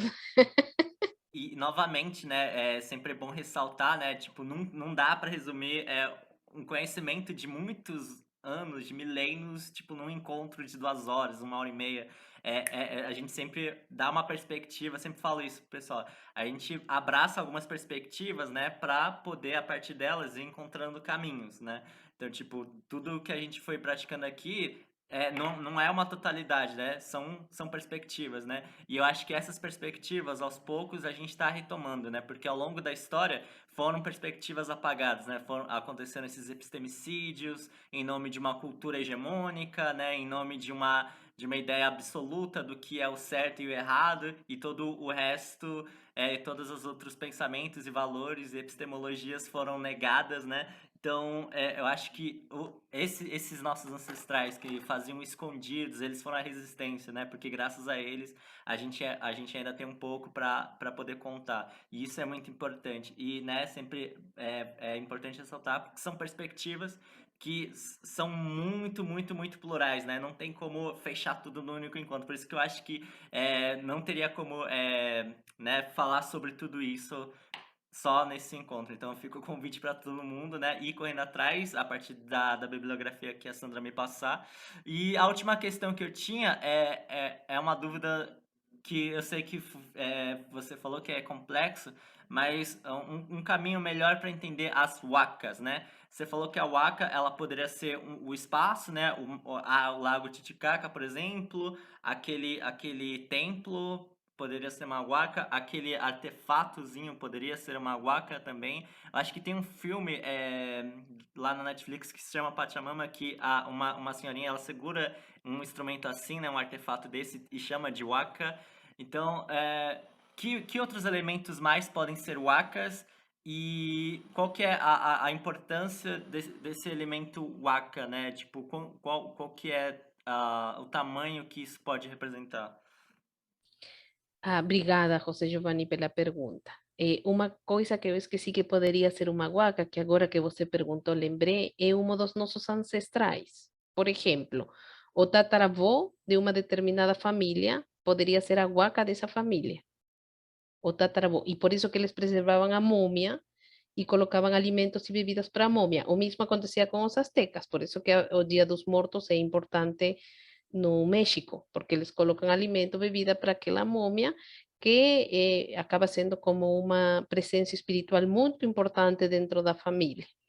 Então, são lugares geográficos, templos, objetos, objetos que representan deuses. Por exemplo, um objeto com a figura de Viracocha, um objeto com a figura de Illapa, né? Normalmente não estava representada a Pachamama. Vocês não vão encontrar um objeto com a representação da Pachamama. E se vocês viajam e alguém vende um objeto e fala essa é a Pachamama, é falso, porque a Pachamama é como todo e nada, sabem? Não tem uma figura específica. É como todo e nada, porque não é só terra, é um todo completo. Então é difícil definir assim algumas huacas, mas mais ou menos era isso. E cada família, que normalmente eram famílias numerosas, famílias grandes, adoravam uma determinada huaca. Então imagina quantas huacas existiam. Se uma família adorava uma, praticamente cada família tinha sua própria divindade. Se repetían algumas, mas normalmente eran muitas huacas, muitas, que poderia ser a múmia do tataravô, que poderia ser objeto, que poderia ser um deus próprio da cultura, que poderia ser um lugar sagrado. Então, imagina quantas huacas existiam e quantas diferentes interpretações tem cada huaca e significados. Mas o fato é que era super importante para cada família, né? Era a divindade que guiava seus caminhos e a quienes dirigiam os rituais, assim como está no filme. O filme é bom, esse filme, né? Representa essa parte do ritual de um jeito que se aproxima bastante à realidade.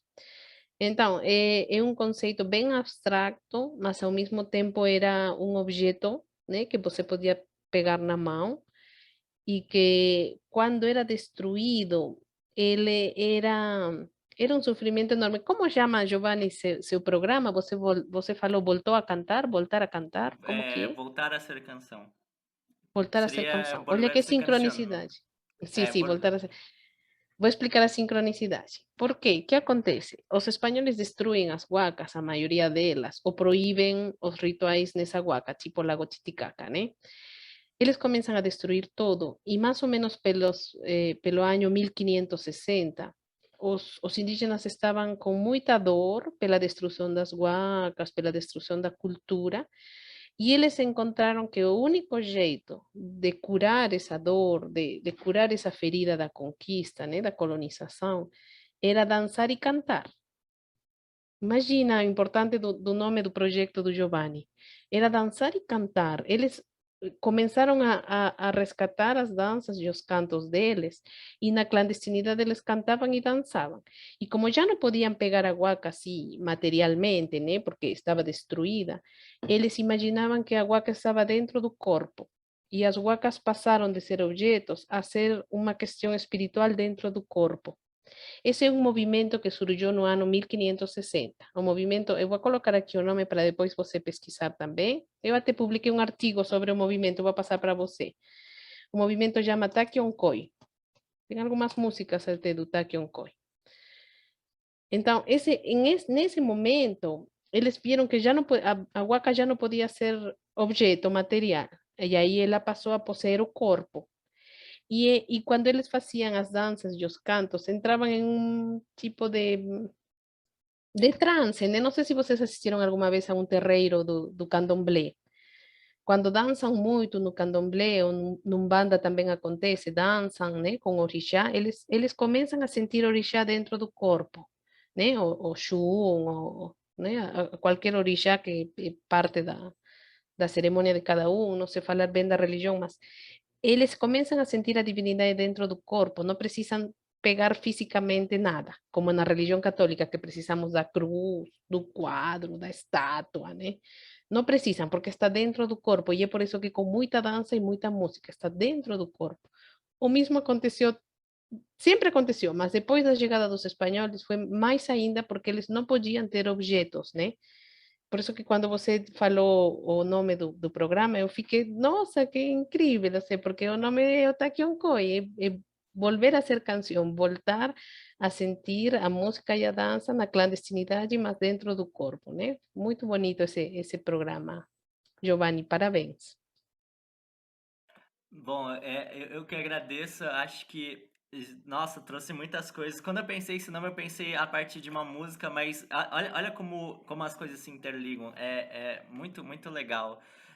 Mas enfim, é isso, agradeço demais, assim, por essa parceria que aconteceu com as Warmes, né, que encerra agora no sábado com a última vivência lá de colagem com a Shirley e a Tânia, né, e e aí, né, agradecer por esse espaço de oportunidade de poder estar trocando, porque isso é muito rico, precisamos de mais disso, né, e de pessoas que também falem isso sem, né, um motivo materialista de ganhar algo com isso, né, porque é isso, é a reciprocidade constante, né, reciprocidade com a natureza e com nós mesmos, né, que é um negócio que aparece tanto em textos de educação, em artigos de educação, que, tipo, se a gente for ver, né, as nossas cosmovisões, não só andinas, mas de todos os lugares que foram negados durante a história, vai aparecer muita coisa parecida, né? Então, novamente falando, né, o que eu tava falando com o pessoal, né, se você quer se você quer que algo morra, né, deixe-o quieto, né, que é o que aparece naquela canção que a gente ouviu, né?